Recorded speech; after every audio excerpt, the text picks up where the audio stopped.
Hi, everybody, and welcome to 573 You and Me by VAC. And we are streaming live. So this is going to be a very fun event for us, considering the fact that we're trying something new, including the fact that I'm unable to pull up my script right now. So here we go. Hello and welcome. Again, my name is Michelle from Commerce Bank, and I am a recent addition to the Board of Directors for the Voluntary Action Center. Let me tell you about 573 You and Me. 573 You and Me has several purposes. One, it's a fundraiser to support VAC as we provide assistance for our neighbors who are struggling right here in the 573 area code. This is our biggest fundraiser of the year, so I hope you'll let us make it a success. Please watch throughout the hour for more information on how you can donate. We also want to raise awareness of the needs that are all around us. During the event, you'll hear from some recent VAC clients who have been helped in life-changing ways from the Voluntary Action Center services. You'll also hear from VAC staff who will tell you what it's like to be able to help. 573 You and Me will also offer a panel discussion focusing on housing nationally in Missouri and a little closer to home. David Lile will be our moderator with a group of knowledgeable folks who will shine a light on what's happening for many as they're trying to figure out their struggles. And then we want to provide suggestions as to what we can all do to address the needs of our struggling neighbors. So we hope you feel empowered by the information that you get from us today by attending this program and all we have to offer. We want to take a moment to thank our sponsors for this event. Our presenting sponsor is Central Bank of Boone County, who has sponsored VAC for years. Rural Behavioral Health and Simmons Bank are supporting sponsors, and we'd also like to thank Liberty Family Medicine, Providence Bank, and the Bank of Missouri for supporting 573 You and Me. Now a word from our sponsor, Central Bank of Boone County.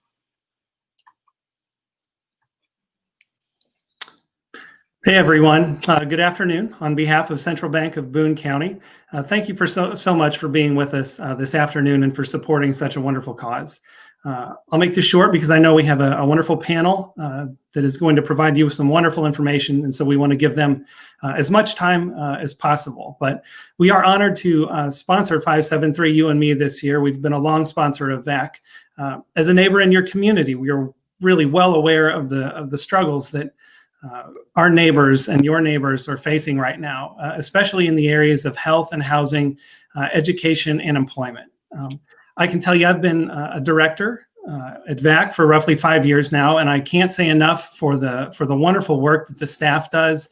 They do just a fantastic job of maximizing your donation to go as far as it can to meet the needs of as many people as they can as possible. So I just want to give a real quick shout out to the staff. Guys, you do an amazing job each and every day. I know you're facing a lot of challenges right now with the traffic and with everything going on, but you guys just do an amazing job. And I want you to know that the board is very aware of it, and you guys do an amazing job. So again, thanks again for joining with Central Bank of Boone County and hopefully making a successful fundraiser for VAC.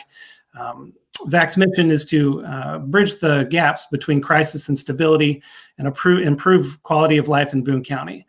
And with your help, that's exactly what we're going to do today to each and every one of our neighbors. With that, I would like to introduce our Executive Director, Nick Foster. He has a few words to share. Thank you. Thank you, Chris, and really appreciate all the work that you do and the rest of the board. Chris is also our treasurer, makes sense, since he works at the bank, and he does a fabulous job with that and has been for several years. You know, I moved here about 10 years ago, a little over 10 years ago, and one of the things that I enjoyed right away and discovered right away about living in Columbia and Boone County is that we feel that we are a neighborhood together. We are in this together. We are working together. We're not so large that we completely lose touch with one another, and it's a wonderful feeling. It's a great place to live, and we all know that. We also know that there are a number of folks in our community who are struggling. Members of our community, they are our neighbors, and we want them to be in a good place. And so one of the things that we do in this community is support organizations like VAC, and we are so grateful for your support. I noticed or saw a study last year that gave some insight into how people struggle around this and what they do when they're struggling in some really basic ways. This study was done of folks who have a hard time acquiring some of the basic necessities of life. By that, I mean hygiene products and household cleaning supplies and all of that kind of thing. The study also looked at what these folks do when they are struggling in that way and the strategies that they use to get by. And some of the numbers that they saw in literal percentages are a little bit disturbing. Among the things they found was that when families are struggling like this, 49% of them cut back on their medical expenses in one way or another. 74% of these families will skip washing the dishes or washing their clothes. 39% of the families will brush their teeth less often. And this one's really hard. 44% of these families that were studied would put off changing a diaper. And that one really hurts. We don't want that. We don't want any of these things for any of our neighbors. All of us struggle. All of us have problems that we have to get through. We have these difficult points in our lives. And when we have those struggles, we are grateful to be able to reach out to our neighbors, to our friends, to our family for help. We look to those structures of support we have in order to get through those difficult times. But a lot of people in our community, people who are our neighbors, but we may not see or know about, are struggling, but they don't really have the kind of structure in place to help them get through. And that's where VAC comes through. Chris mentioned a moment ago that among the services we provide, they fall generally into the areas of health, employment, education, and housing. With health, it's things like a copay on a medical visit or a prescription. With employment, it may be gas to go look for work, an ID so you can make that application, a work uniform so you can start work once you find a job. With education, school supplies and other things that we provide for kids. And then when it comes to housing, that's an area we're growing in a lot. It's an area we've given a lot of attention to, and we are growing in terms of the staff and the number of services we're able to provide. We're going to talk about that some more in the upcoming hour, but I wanted to point out that, that study I mentioned a few minutes ago, the people who struggle with some of the very basic necessities of life. Among the strategies that they use when they're struggling like that, of those families that were studied, 40% of those folks skipped or delayed paying their rent. And 64 of those families skipped or delayed paying their utility bills. And we don't want those things happening either. Of all the struggles that we're facing now during the pandemic, the issue of housing may be the most critical one and the one that is most perplexing and the most challenging. So here for the next little while, we're going to pull together this panel of folks that David Lile is going to moderate for us.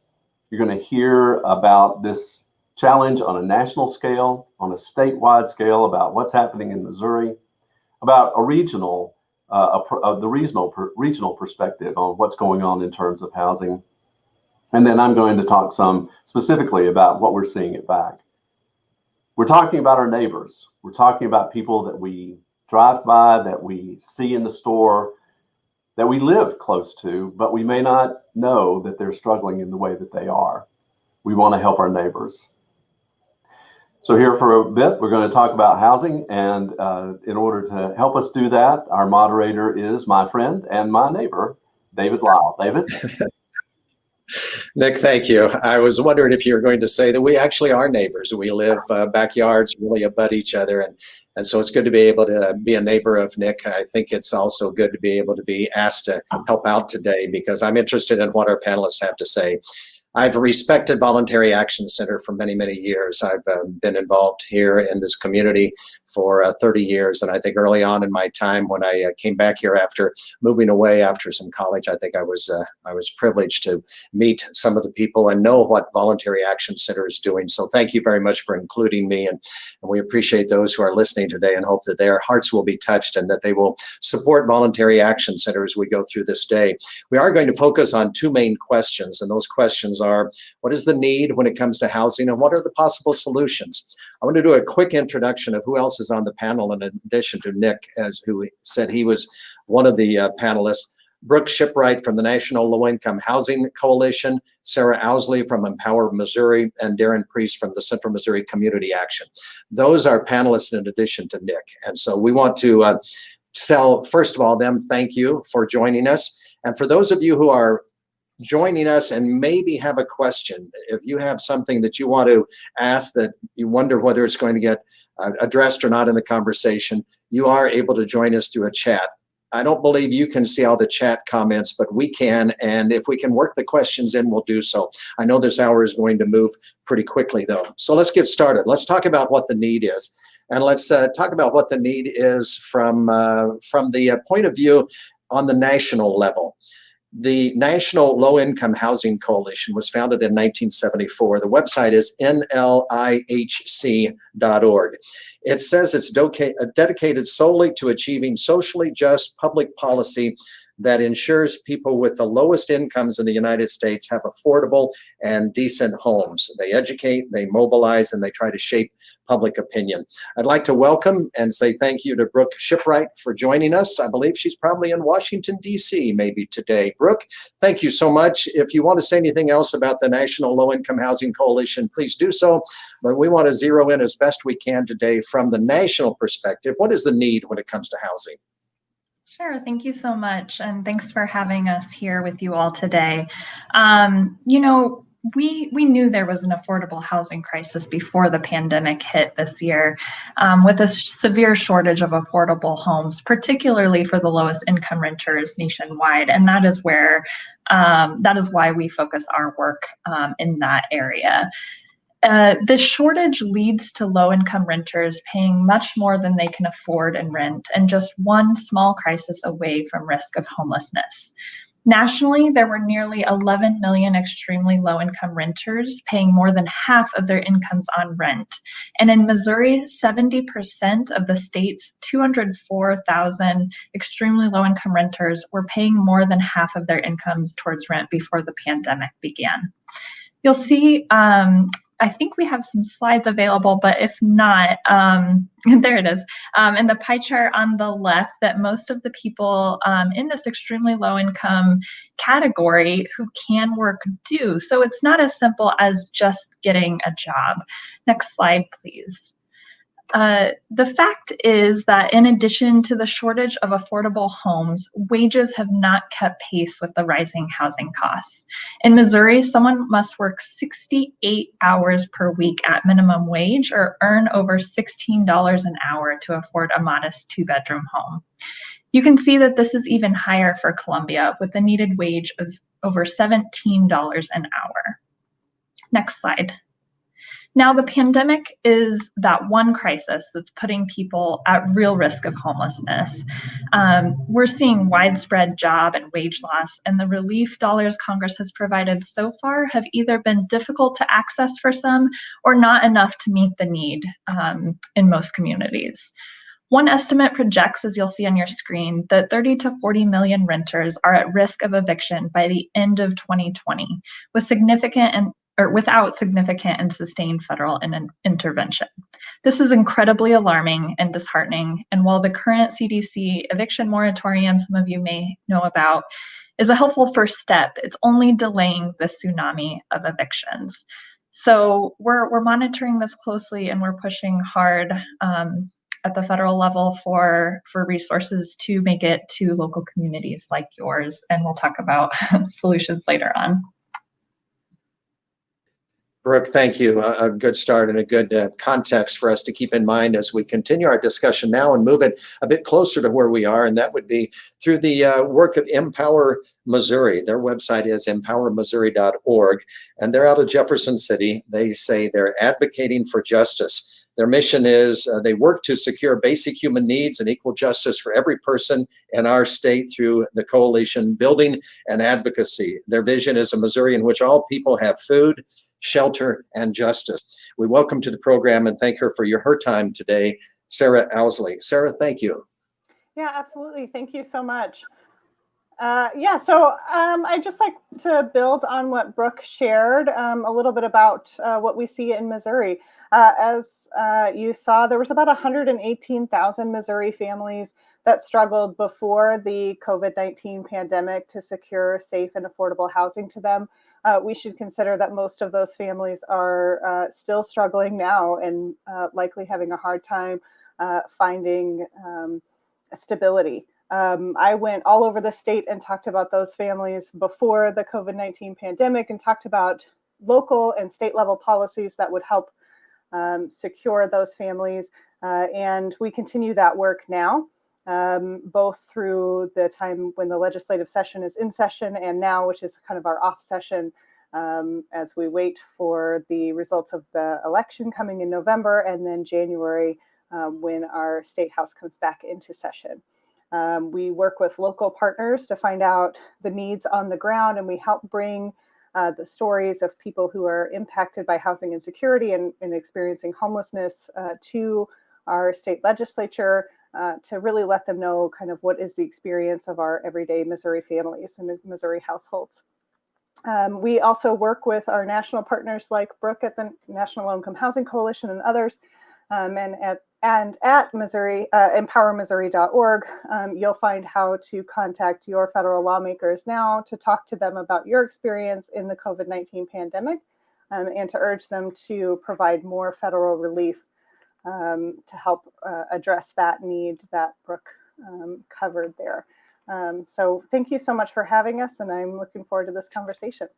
Sarah, thank you so much, and we'll be hearing from you a bit more when we move to question number 2. We're still talking about housing and what is the need, and now we're going to hear the next 2 panelists are from right here in Central Missouri, and right here most of the time we associate them with Columbia and Boone County.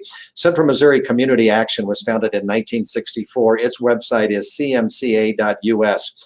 They describe their mission as to empower individuals and families to achieve self-reliance. They're dedicated to eradicating the causes and conditions of poverty. And I like their motto. It is helping people, changing lives. The director of that Central Missouri Community Action is Darren Priest. Darren, good afternoon. Welcome. And let's see from your point of view, what is the need? Thanks, David. It's an honor to be here, and it's a pleasure to support Voluntary Action Center. Central Missouri Community Action has a long history of a professional relationship with VAC, and it's nice to be able to join you all today and talk about what's happening in Central Missouri. You described Central Missouri Community Action perfectly. We provide services in 11 counties here in Central Missouri. The bulk of those services do take place in Boone County and Cole County, obviously because of population size. The way that we help people to achieve self-reliance is by either increasing their income or decreasing their expenses. Seems like a relatively straightforward reality that people all across the economic spectrum are facing. But I want to talk a little bit about what's going on in Columbia. And I think that Nick's opening remarks were right on target, because the truth about poverty is that persistent poverty, meaning the people that are just consistently poor, is very, very low. Poverty is really about instability. It's about when you just have to juggle those payments for, when you're balancing diapers versus medicine versus food versus rent, and you miss one of those and you start to fall into a spiral. We know, just as an example, so we have a utility assistance program, and where people often tell us that people are just, coming back to the trough year after year after year. It's actually not true. We find that about 80% of the people we serve with our utility assistance program only use the service once or twice over any given 5-year period, and only about 5% of those come back year over year. And of that 5%, 90% are people with disabilities or seniors who are on a fixed income. So that's just to illustrate the fact that poverty is really about instability. And that applies to housing here locally also. We know that about 72% of the population in Columbia cannot afford to buy their own home. So they end up renting, or in many cases, they're couch surfing, living with relatives, living with friends, sometimes back and forth over the course of a year. They might rent for a little while. They might live with friends for a little while. They might move 5 or 6 times over the course of a year. We know in Columbia Public Schools that every time a family moves during the school year, they miss about 17 days of class. So, you start to multiply the effect of housing shortages by what's happening in the education community. which also affects employment opportunities. So when we think about housing deficits and affordability, we know that just flat out, there's not enough affordable housing in Columbia. But housing costs aren't just about rent and mortgage payments. They also include, things like maintenance, utility costs are significant. We know that a lot of time renters have much higher the utility bills just because the quality of the housing stock that they're in is so much less. It can include transportation costs even. We know that housing is a little bit cheaper when you're further away from your job. And so that means you have to calculate transportation costs. It also includes things like furniture. You walk into an apartment, you see 3 kids, there's only 1 bed, that they're making some tough choices about what they can afford. And that's really what we see all the time in and around Columbia is that instability played out over and over and over because people are trying to juggle those costs and figure out what I have to pay right now so that I don't lose my utilities or so that I don't get kicked out of my apartment. And it's a constant challenge to keep their head above water. Thank you, Darren. And while you're talking about stability, that's a good lead into Nick Foster as we welcome the Executive Director of Voluntary Action Center back. And given the website of all the other organizations, vacmo.org is the website. They celebrated 50 years last year, so started their next 50 years. The mission is to help low-income individuals and families bridge the gap between crisis and stability. Darren was just talking about instability or stability as a goal and improve quality of life in Boone County. About the need of housing from your perspective, Nick. Well, I want to start by saying I really appreciate what Darren had to say about the complexity of poverty and how hard it is to nail down exact causes and exact reasons for any individual person. I mean, human beings are complicated. And our circumstances are complicated. For many of us, when we have an adequate income and we have that over a long period of time, it's sometimes hard for us to even imagine struggling in the way that so many around us do. But that is going on. We talk to those folks every single day. And he mentioned a study about who's using utility assistance. A couple of years ago, we did a study of folks over a period of about a year, looked back at our data. And we found out that when someone comes in to VAC for the first time, for most of them, over 75%, the average length of time in which they would visit us and ask for services was about 4.5 months. So there are a lot of people that we see them once, twice, maybe 3 times, and then we don't see them again, or we don't see them for a number of years. A lot of that we hear anecdotally, but we do know it's true from some of our data as well. And when it comes to housing, one of the things that we're discovering, and I think right now in the pandemic, it's especially acute, is that it doesn't take much to get people into a place where they are unstable, where they reach a place of instability. There are a lot of people who have lost their jobs, and they've had reduced hours at their work, and they're struggling to pay the rent or to pay the mortgage. For a lot of people who've had a very stable income and jobs that you would imagine would remain stable, they bought homes. Now they're out of work, and so their homes are at risk. We know this for a lot of reasons, not only because we read the newspaper, but because we answer the phone. And to be honest, one of the things we're struggling with about as much as anything is just simply answering the phone. It seems like we have a daily conversation in our office. How can we answer the phone more efficiently? How can we speak to more people? And how can we respond more effectively? It's just a matter of a whole lot of people reaching out and asking for help. That has some very practical things as well, and some practical impacts in terms of who we're able to serve, of course. And I want to give you a couple of numbers, and I know we're throwing a whole lot of numbers out there. In a few minutes, you're going to hear a story of an individual that I think will bring a lot of this home. But these numbers are striking, and they're somewhat frightening in a way, knowing what we're able to do and what we're not able to do. That in all of 2019, VAC served with housing services, that means rent, mortgage, motel assistance, 152 individuals in 73 households. In all of 2019, 152 individuals, 73 households. In 2020, up until now, at least until the end of September, we've served 413 individuals in 163 households. That's just through September. And that's not everybody by any means. We're working on this. A lot of other agencies in the community are working on this. There has been some other funding that's become available through the CARES Act and other local efforts. The Columbia Rotary raised a good portion of money for us just this past summer, and we burned right through it, but it helped a lot of people. So we're still looking for those opportunities to serve. We've expanded our staff. We've changed the focus for several on our staff so that they're focusing more on housing. That means that we're at a little bit more of a stress level in these other areas as well.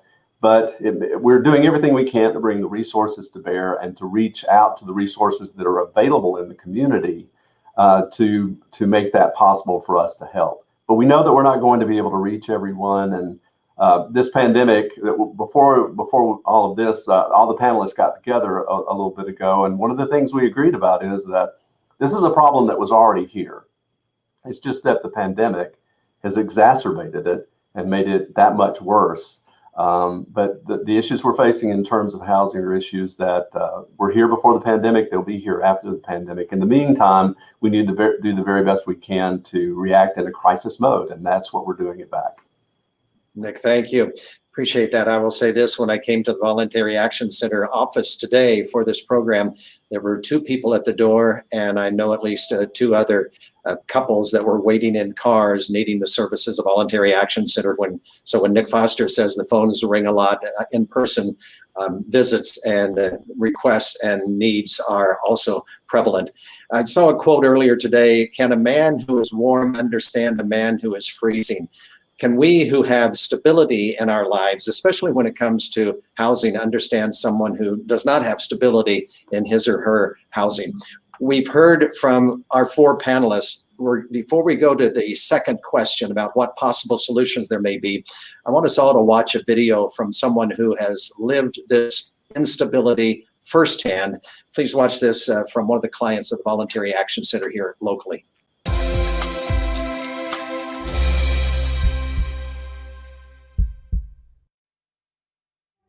My name is Angel Thorpe, and I've been in Columbia around 17, 18 years. And the experience with VAC has been amazing. It's been a dream come true. It helped me come from being homeless and living in a tent on the streets, basically, and moving around to having an apartment and a home again. Without voluntary action, I don't think I could have made it by myself. They helped me in so many different ways. They helped me pay off some old electric and gas bills. They deposit for the electricity to be turned on. The funding for deposit, first month's rent. I didn't realize they had so many resources and help offered out there. I was only, going by hearsay about the Christmas package and food and stuff like that. I never knew they did so much more than that. I thought it was just like a free food kind of thing. And then I was just amazed to see how much more help than I was aware of. The majority of the help that I've gotten has come from voluntary action and the food pantry and the cleaning kits that they provide us when we get our place, and they kind of help us get started, get on our way. They don't just leave us hanging. It's just like, we get you there and then say bye. Like I've had experience in the past. They fulfill aftercare, and they really say everything they say they can do. They've done that and more. And I owe a lot to you guys. And Mr. Jason helped me become a mom and a grandma again.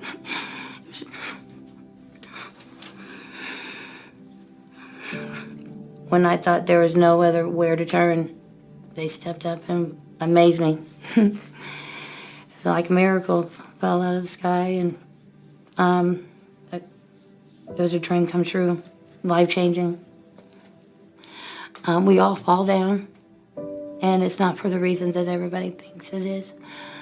Being a single mom out here is one of the hardest things that anybody could do, and not everybody can say they know, because they don't. And being a woman out here in the homeless environment, it really makes it a little bit more difficult and dangerous. So they really felt, literally, I could say they saved my life by helping me, and can never thank them enough.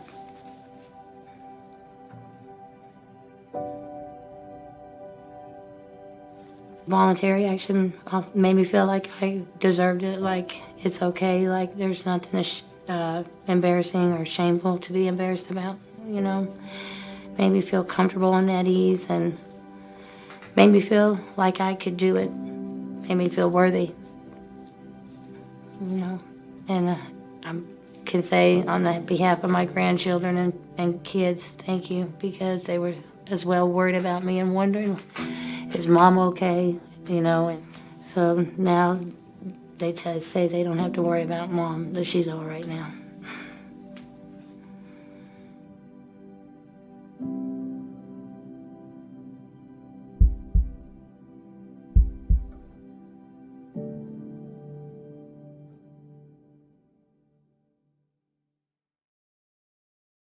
Well, that definitely is a powerful video, and we do appreciate the strength that the woman who was in the video showed by sharing her story. That is hard to do, but what a testament to her fortitude to come and get help from Voluntary Action Center, and also Voluntary Action Center's presence in this community is felt in real ways when you hear a story like that, and I imagine they can multiply that story many times. So we've heard about the problem. We've heard about what organizations are trying to do. But we need to find solutions. And so we're going to start again on the national level and come back through to the local level.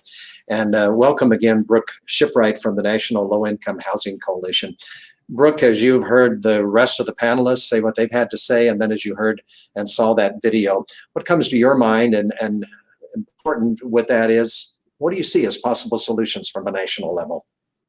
Yeah, thank you. I would just echo a lot of what the other panelists have said about the need for stability and what we saw in Angel's story there.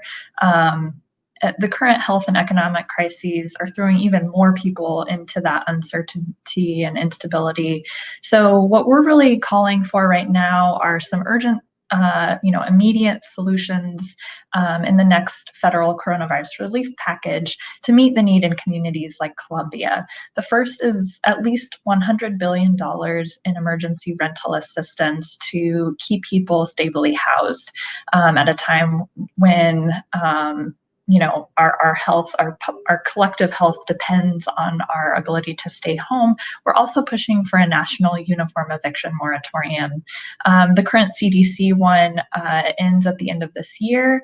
The one that was proposed in Congress would go a few months longer and would not require renters to take an action in order to be protected. We're also calling for at least $11.5 billion in emergency solutions grant funding, which would help protect and house people currently experiencing homelessness. And then the last immediate solution we're really pushing for is at least $13 billion in additional funding for HUD, the Housing and Urban Development Department, and USDA housing programs to ensure they can continue serving the people they already are, despite the dip in rental income they're experiencing from people facing hard times. So in addition to these most urgent solutions we're focused on right now, we're also working to support state and local organizations like VAC in providing the direct assistance that's needed. And we haven't lost sight of the fact that as a country, we do in fact have the resources and tools needed to end housing poverty and homelessness as we know it.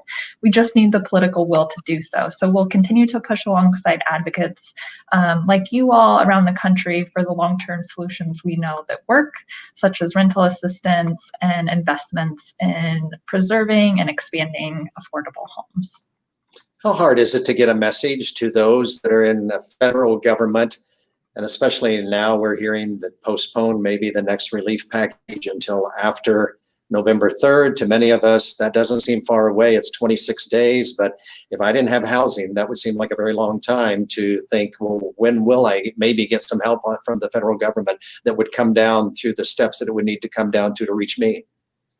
Yeah, it can be a frustrating process at times, like we're seeing with this, the negotiations happening at the federal level, continuing to be started and then stalled again. But we have seen that through the years, we've seen that housing solutions have gained bipartisan support and a growing appetite in Congress to address these issues just by individuals throughout the country calling their members of Congress and talking about what an affordable home means to them or their neighbors and their community. Brooke, thank you so much. We'll take the second question now to the Empower Missouri level, and welcome back, Sarah Owsley. You've heard a lot since last you were on the screen with us, your reactions to any of what you've seen, but especially from the state level and Empower Missouri, which is seeking to help with housing on the state level. What are some possible solutions? Yeah, absolutely. I wanted to appreciate Darren's perspective so much. When we talked about that number of 120,000 families in Missouri that couldn't find affordable housing, these weren't families that were kind of like on the streets. These were families that were paying more than 30% or 50% of their income towards housing. And so that's sustainable for a time, kind of like Darren talked about, right? But then you run into one emergency, a couple of flat tires or a sick mother out of town or something like that. And for many of us, that COVID pandemic was that emergency. But for other folks, they were really kind of living on the edge there. So Empower Missouri really talks about homeless prevention as affordable housing. We know that the key to ending homelessness is an affordable home that people can sustain. And so we really talk about heavy investment in affordable housing at the local level. That looks like policies that protect tenants. So things like mediation before evictions, right to counsel for tenants who are facing evictions, illegal lockout ordinances to make sure that tenants maintain their legal rights, and landlord licensing or compulsory inspection programs. At the state level, we really want to look at policies that really value people of all income levels. And when we look at housing, that includes people with low incomes and those particular housing needs that those folks face. So again, we're looking at tenants' rights in eviction proceedings, supporting the development of affordable housing, but also maintaining currently existing affordable housing, weighing how we spend state resources and making sure that people with the lowest income brackets also see investment, and in general, just investing in more cheaper housing across the state and making that a priority. That's clear that we need to be looking at that and making it a priority to make sure that people with the lowest income in our state are heard at the state level and are responded to by our state legislators. And I did want to respond to your question about how difficult is it to reach our federal lawmakers right now. We make it very easy at empowermissouri.org. Let me just ask a quick question and for a quick response. Justice is such an important part of your mission and what you try to do with Empower Missouri. How is housing a justice issue? Yeah, absolutely. I really think that there is no place that we can see the cross lines of racial equity as clearly as we can in the housing space. We very clearly created a section of people that we call homeowners and decided that those folks would be white. And we did that very blatantly in America. And very clearly created a section of people that would always be shut out of that.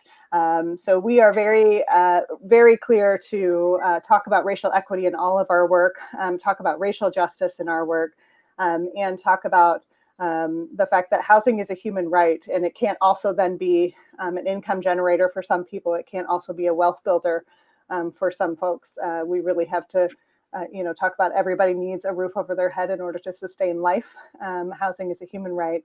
And so we really need to change the conversation around housing. Thank you so much, Sarah. Well, we bring it to the Central Missouri Community Action. Darren Priest will join me again, and I think we're going to hear some of what he sees as solutions. You probably have some of these. You've already solved some problems, I believe, through CMCA. Let's talk about what you see as the possible solutions here within this region.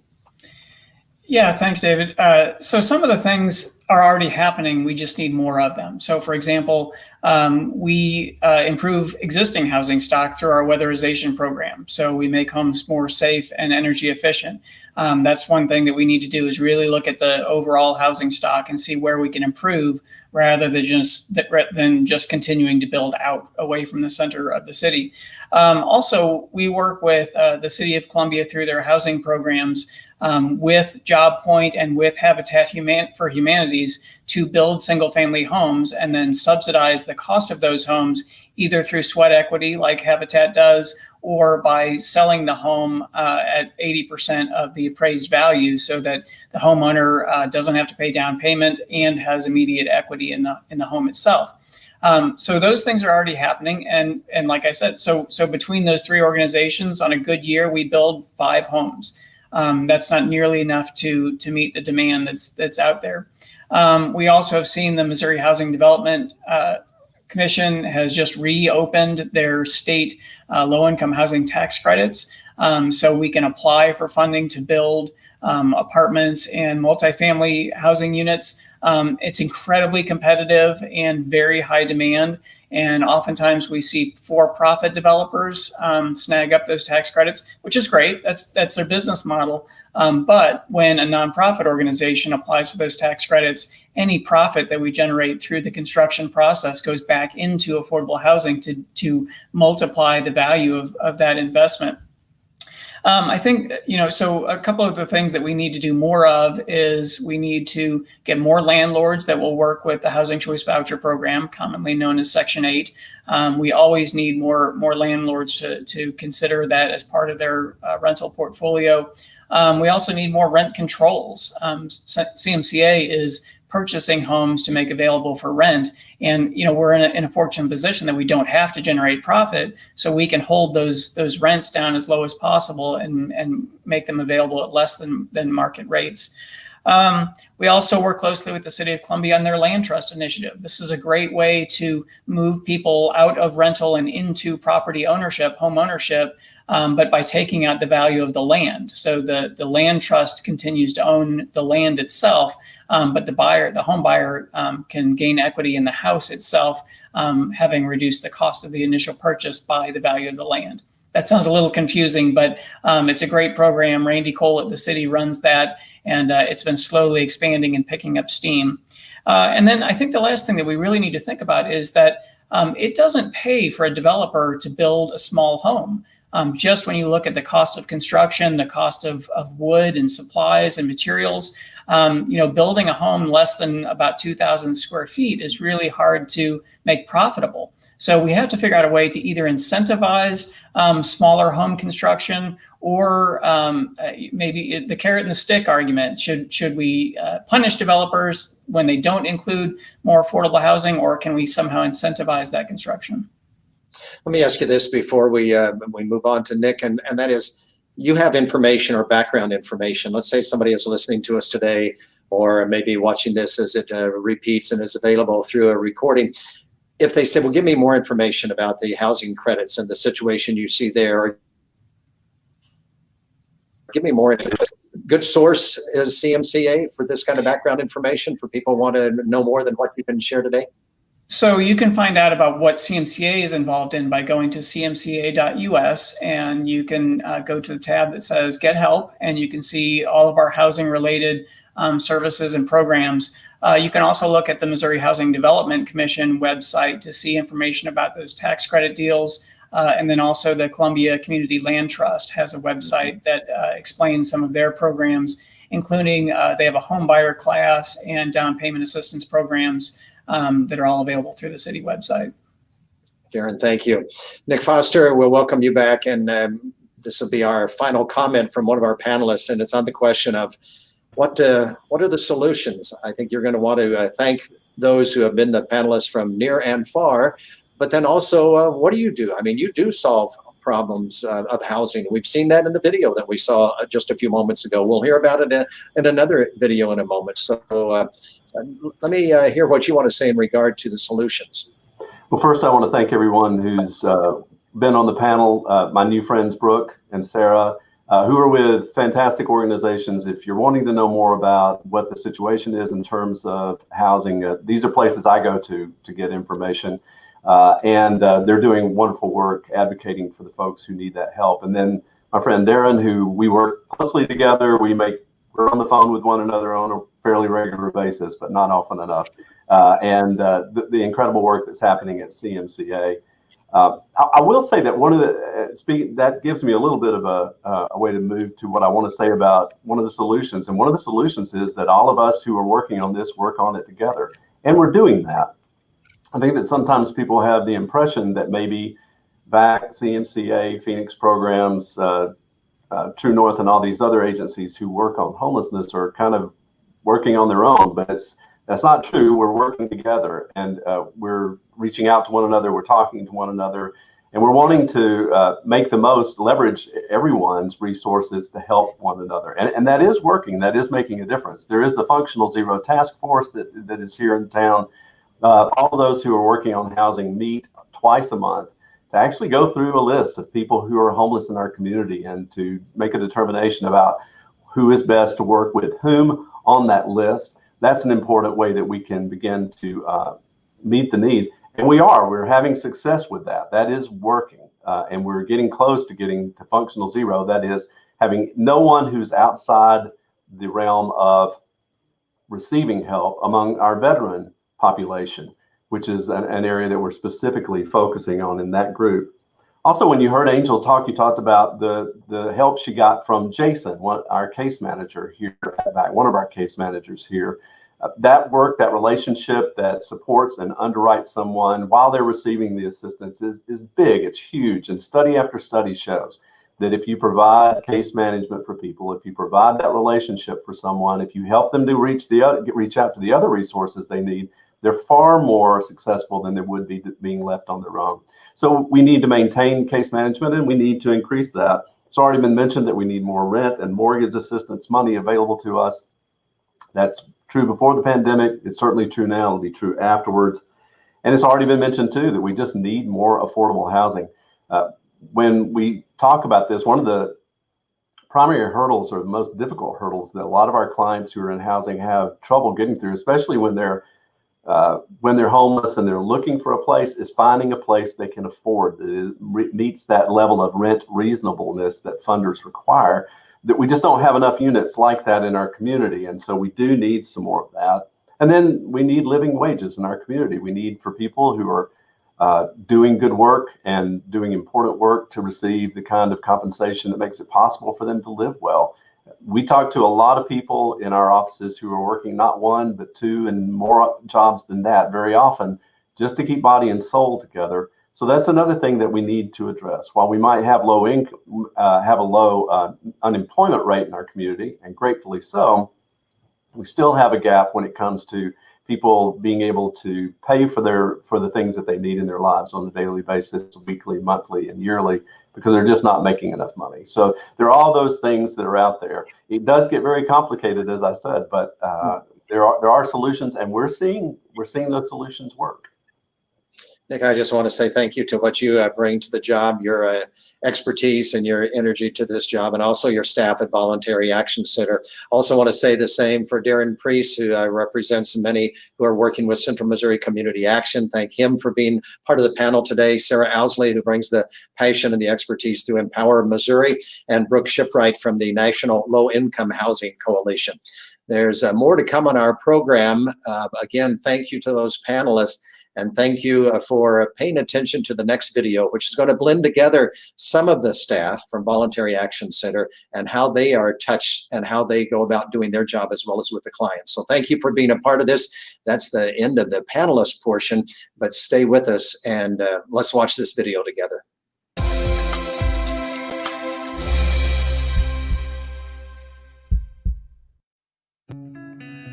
Our housing program is here to serve those in our community that are experiencing either homelessness or are at risk of being homeless. So the at risk of being homeless is more so those that are in housing but can't afford their current rent, have experienced some trouble or hardship that puts them at risk of becoming homeless. And of course, homelessness is kind of what you might think of, those that you might see on the street, but there's also that side of things you don't think of, those that are doubled up with family members or friends, those staying in hotels, or who really are just misplaced.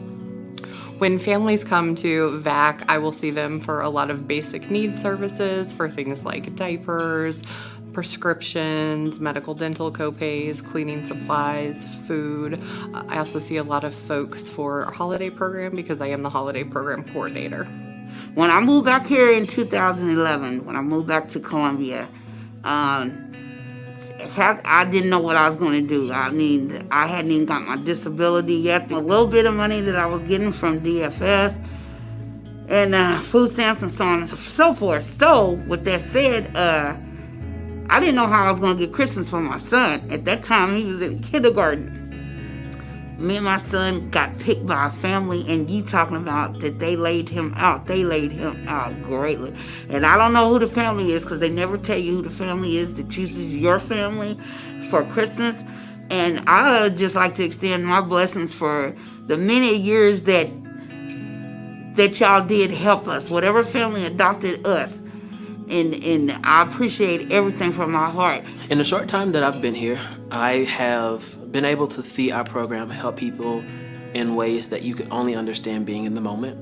Even just today, having clients cry on the phone with you when you tell them that you're able to help them in their situation, because the reality is their situation is a real life crisis, and we get to be first-hand players in that transition and transformation of the trajectory of their situation. It feels really good when you get to see the change in someone's life for the services that we offer. I see people who are struggling every day as possibly single parents raising children, and when we can do something as simple as pay for a birth certificate because they have lost their ID, they're really appreciative of that, and it really gives you a good feeling inside. You know, it could be a bus ticket before I got a car, and medication. If you don't have any money to get your meds, then they help me get my meds plenty of times. Even gas, come on now. Who do you know that can give you need to get to the doctor's appointment? Oh, I'm almost on in, y'all. What I'm gonna do? You done asked everybody in the family, can I get in? Everybody said, no, they ain't got no money, they can't help you. Guess what? They can help you. Come on now, because there's a lot of times that I had to say, hey, Christy, I got some doctor's appointments I need to go to. I don't know how I'm going to make it there. She says, ain't no problem. Come on down. I got you. Being able to, one, be a person of color in this position, helping those in our community, means the world to me. I would be remorse if I didn't acknowledge the fact that that plays a huge role in being able to understand our community and the people that we serve. We have to be realistic of our demographic. Also having my experience of experiencing homelessness, the irony that within a year ago, I was homeless and now I'm helping people in the exact same situation as me. So it makes me feel empowered to know that I make an impact. It makes me happy to come to work. I don't dread coming to work. Of course, some days it's a little less energy than others just because of the work, but at the end of the day, there's heart in what I do. And I know that my team here at VAC, we do what we do because we have the heart. And that's not just ironically our emblem and our logo, but there's heart in everything that we do. And I'm so thankful that I get to work for the heart of service in Boone County.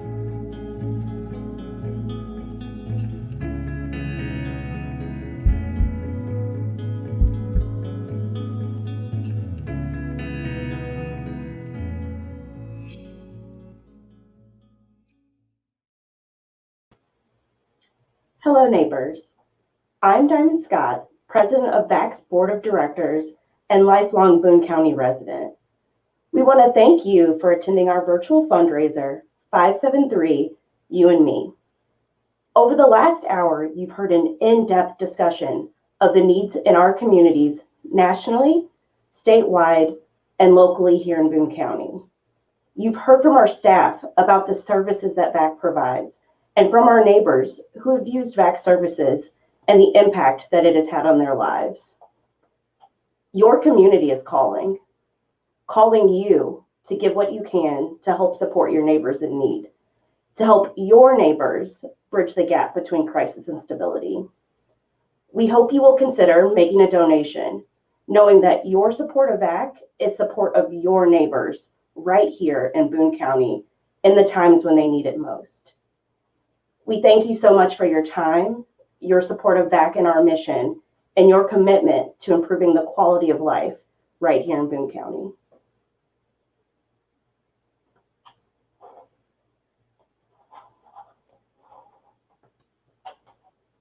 Thank you, Diamond. Diamond is the president of our board, and we really appreciate everybody who's been able to participate with us today, especially our panelists and David Lile.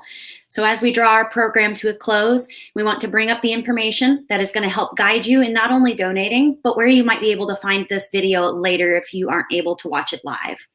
So 573 You and Me has been presented by Central Bank of Boone County and our supporting sponsors, Burrell Behavioral Health and Simmons Bank. Connect with us on Facebook. This is also going to be streaming on YouTube. And if you haven't had a chance yet to donate, we've got information on our website, vacmo.org, and you can get all the details you need to help us meet our goal for our fundraiser for 573 You and Me. Thanks again for your time, and we appreciate all of you. Hi, buddy. Donut, donut, donut, donut.